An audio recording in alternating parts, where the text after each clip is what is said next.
2024 ସାଧାରଣ ନିର୍ବାଚନ ଯେତେ ପାଖେଇ ଆସୁଛି ଜୋର ଧରିଛି ବିଭିନ୍ନ ଦଳର ନେତାଙ୍କ ପ୍ରଚାର।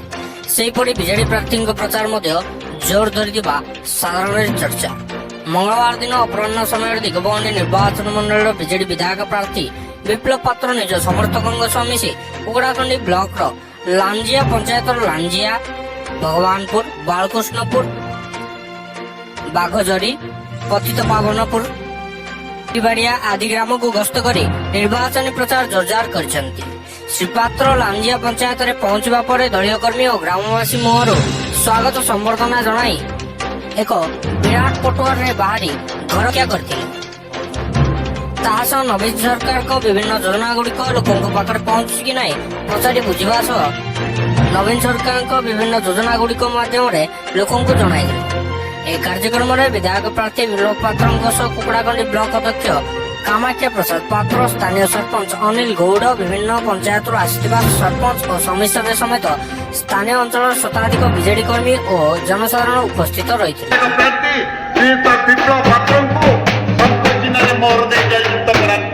ଗୋଟିଏ ଭୋଟର ଦୁଇଟି ଭୋଟ, ବିଧାୟକ ଅନ୍ୟଟି ଛାତ୍ର, ଭୃଗୁବଂଶୀ ପାତ୍ର ଯିଏକି ମାନ୍ୟବର ମୁଖ୍ୟମନ୍ତ୍ରୀଙ୍କର ପ୍ରିୟ ପ୍ରାର୍ଥୀ, ବ୍ରହ୍ମପୁର ଲୋକସଭାର ପ୍ରାର୍ଥୀ।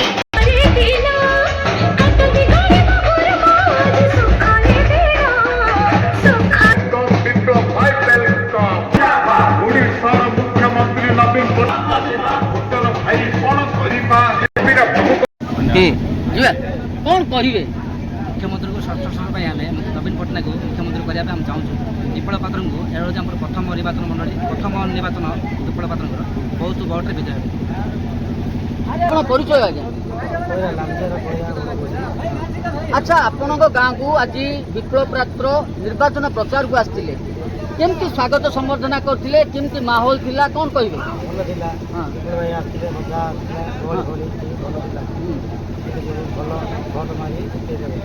केते कर्मी आपण को से शोभा यात्रा रे थिले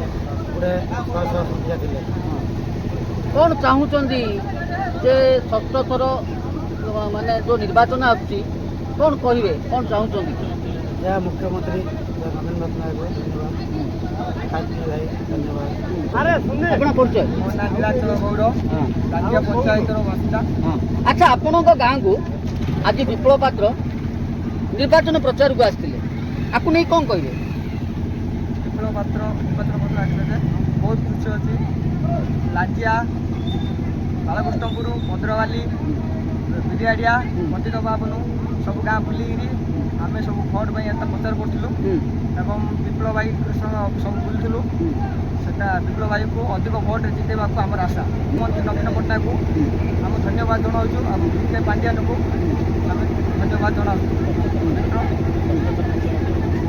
षष्ठ थर मुख्यमंत्री नवीन पट्टनायक देवु आम समस्ते आम पंचायत समस्त समस्त को कहते संक चिन्ह भोट दे जययुक्त करे।